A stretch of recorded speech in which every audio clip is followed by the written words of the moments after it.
I'm with my friend Benjamin here, and Benjamin, we are speaking now to missionary friends, missionary team, and I wanted to ask you. You moved when you were in Brazil before you came back to the United States. You moved to another city and you began to pastor. When you began to pastor, that was that a church plant that you did, that somebody else did? What state was that in? So it was an established church.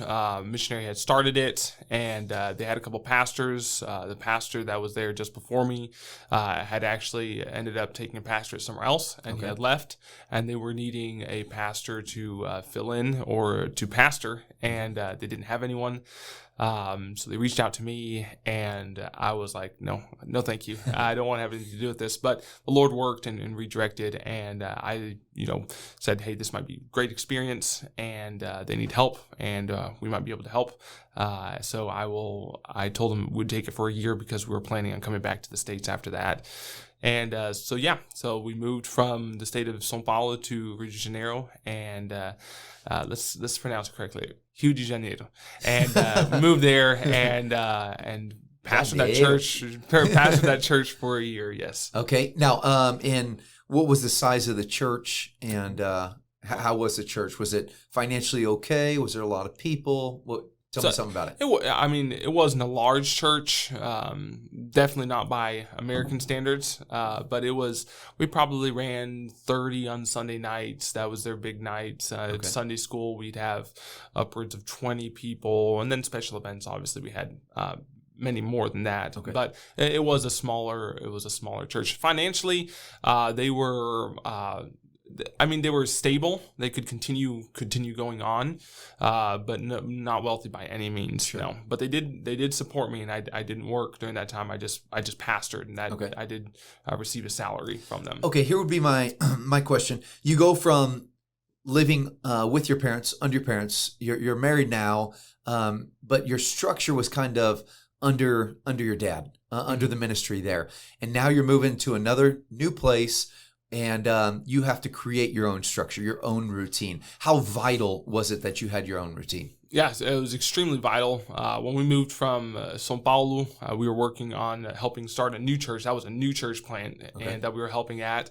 And when we moved to Rio, it was already an established church, deacons, so on and so forth. And we came in. It was really vital for me to get a specific schedule going. Okay. When I arrived, obviously I was studying. At that time. Full time. I was studying Bible college. I had all online classes, so I had classes to watch, homework to do, stuff to get studied and put in. And then I went from preparing pretty much 0 messages to preparing 3, 4, 3+ messages a week. And it was just overwhelming at the beginning. I just felt like I was drowning. I was just like constantly rushing for the next deadline. It was just like I was just going, and I was like, this obviously I knew this was coming, but it was just so much more than I could actually handle, and so I was just drowning for a while until I got a good schedule. I planned. So important to plan, get a schedule. Right. When you get a schedule down, you know what you need to do. You have the things, you plan out your day, you plan out your week, you plan out your month, your year, and that's when things really that's when things got in order and was able to focus on the things that I needed to do and have time. You have time we have so much time. We think that we don't have time, but we do have time, but we do need to use it wisely. If not, we are going to just be floating. We're just going to kind of surviving. So walk us through that schedule, if you don't mind, Benjamin, because I do feel like sometimes in all of our lives, different ones, whether you're at the stage of language school right now or whether you're just starting a church and, you can get top heavy on I'm only inviting people or I'm only studying and, you feel like you're drowning because the next step, like I finished this message and I've got another one in 2 days that I have to preach, So how do you not drown so that you have the time? How do you structure that so that you can still get many things done instead of just focus on one? Yeah. So obviously, I noticed I got to get something down. So I decided, hey, what am I going to be preaching and teaching? Mm-hmm. And so I had series. I planned several series, and then once you do know series, you know what's coming next. You know how to study for it. You know how to plan for it, and that helped me a lot. I had a series on Sunday morning that I was going to teach. I had a series on Sunday evening I was going to teach, and then Wednesday evenings I had a separate goal in mind for those messages. And once I had that in kind of in order, like I know where I'm going from here. It's not just like, oh, next one. Right. I know I have a goal in mind. So that really helped. If you do that, that's just gonna help you on the message side, preparing for that. Let me pause right here. I read not long ago that in scheduling, I don't remember what book, but it said for every 10 minutes that you schedule the day before. So if you sit down tonight and you say, tomorrow these are going to be all the 12 things that I need to get done, and these are the priority, here's the A's and the B's and the C's, or 1, 2, 3s. And the most important is for every 10 minutes that you will schedule, it actually saves you, I don't remember what it said, maybe like an hour or two in the getting it done. And so I do think you're right, because a lot of times studying for a message or something, it might be like, I spend all my time figuring out what I'm going to preach. And then now, that I know what I'm going to preach, So I think that scheduling part is super, super important. So continue on. My apologies for the, breaking that right there, but continue on. You're scheduling by figuring out what you're going to preach. Yeah. So that was one of the first things I had to get down, because I was just drowning. So I got that, figured it out, and that helped. Then I planned a daily routine for myself. I knew what I was going to do, when I was going to watch my classes, when I was going to do my homework, when I was going to, when I was going to sit down and study, when I was going to do visitation, and I put that down on my daily schedule. Okay, I had it all scheduled out. I had my week and everything in that week that I needed to get done, and it was like, I had it down. I had to have it down. So I had it down, wrote it down. And then another thing that really helped out was my wife and I, we sat down, we scheduled out our personal year. We planned a whole year together. We took a whole day. I mean, we spent probably 8+ hours that day scheduling our year and, what we're going to do. And then we also scheduled our church year. And I sat down with the deacons of the church, and we planned out, what are our goals for this year? I'm only going to be here a year, but what are our goals for this year that I'm here? And when we scheduled those things out, we had it all out on paper, and we made those plans, and we knew where we were going from that point on. And that cleared up so much. That helped so much to get everything on track. My personal daily routines, my schedule, our family schedule that we were looking for that year, and then that also so that wouldn't run over also on the church schedule. We had the church schedule, and we made sure those two schedules would work together. And we had all those things written out, and things really worked after that. Things really rolled on after that. But one thing I would say, after you do plan things, after you get things all in order and you start using them, revisit your plans. Revisit your plans maybe in a month or 2 months and see, hey, this is what I've scheduled out for this year, and I see that this is not working. And I have it planned out for the rest of this year. I need to rethink this. And, this is not working in their church. This is not working in our church plant. And I've got this idea of that this is going to work all the way down there. It's not. So let me scratch that and let me add something else, or let me bring it down a notch, maybe not every week, but maybe every 2 weeks, and you can work around those things. So revisiting is very important, but planning is more important. Because if you don't plan, you don't get it done. And at least, revisiting something, you're actually going in a direction. So if you are someone's in language school, you've already got planned out, your structure is from 8 to 12, maybe you have language classes, right? But maybe you're at the different phase and you say, I've got young children, or like you were studying in Bible college. So obviously you had to have that. But the point is, if you will schedule it.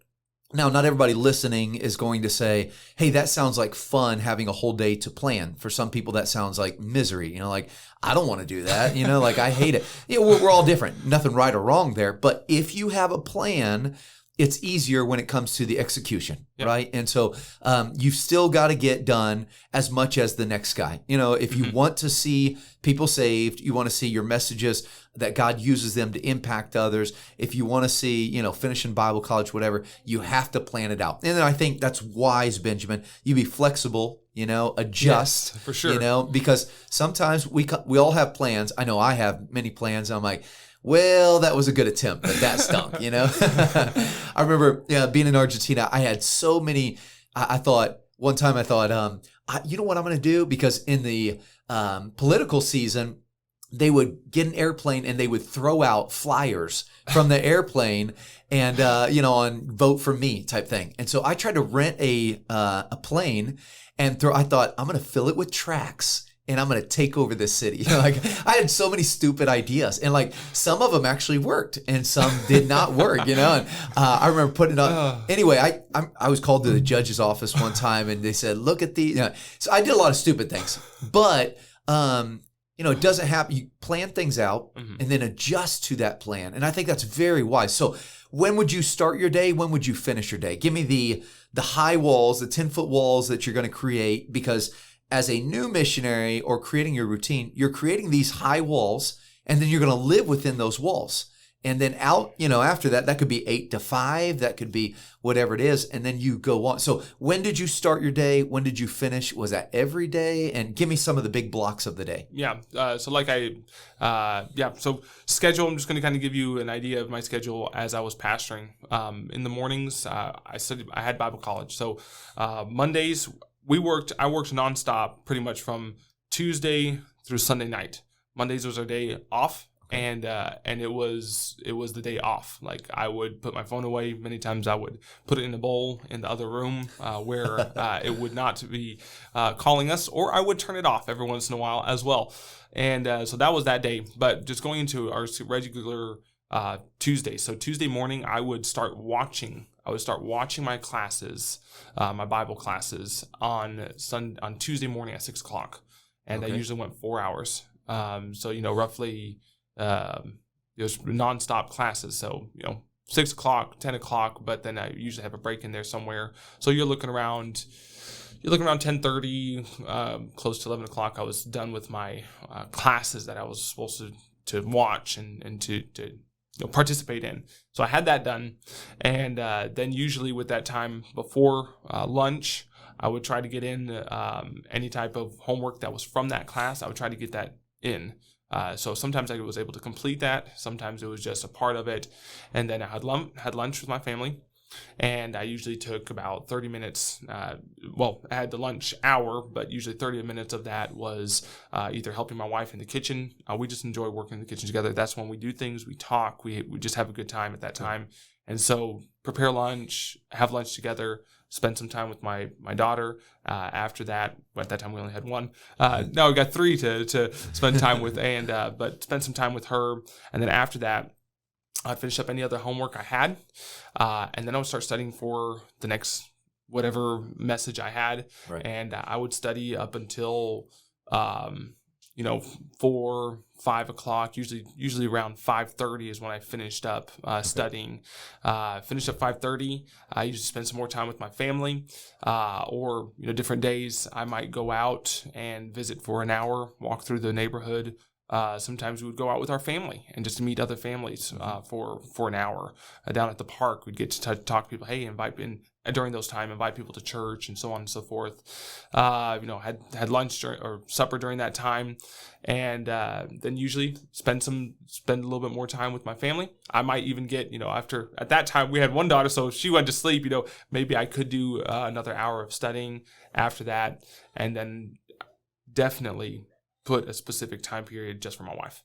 Okay, good. And we would just spend time during that time. Yeah. Just anything. If we decided to, read a book together, if we decided to watch a movie, if we decided to just talk or do a project. My wife loves doing projects, and I'm the manual labor. And so we would do manual labor together. We would build something together. But just those times are very, very specific. Yeah. But that's what happened for the rest of the week.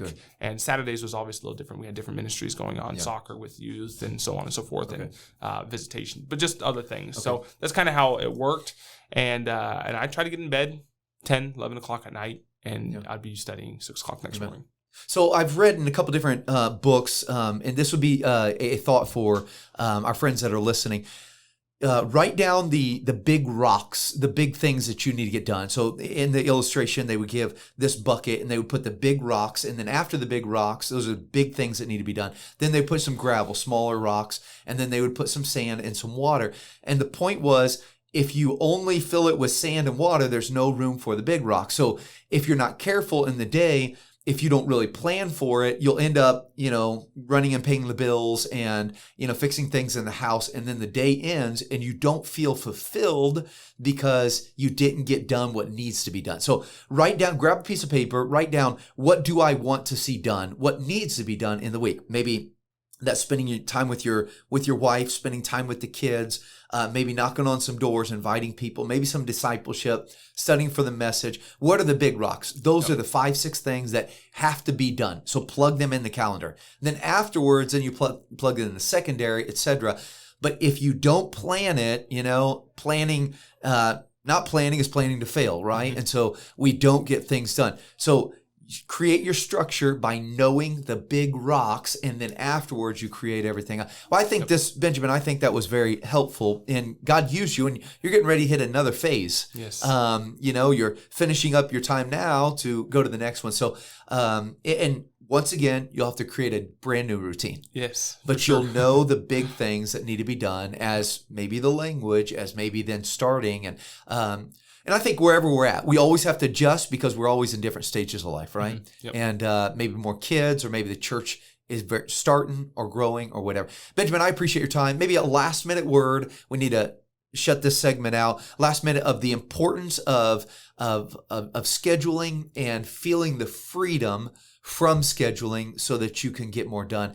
We're only talking to our friends, missionaries that are out there. So maybe some last second words, if I could say, on the importance of your schedule, making your own routine. I can't stress it enough. It's so important for you to have a routine, have a schedule, and that does give you up time. It frees up time for you. Many times if you have a schedule and you do what you need to do, you end up early. You're like, man, I'm done early. Like, oh, I've got this done. I have a little bit more time, and it does free up time for you if you have things planned beforehand. Amen. Benjamin, I appreciate your time.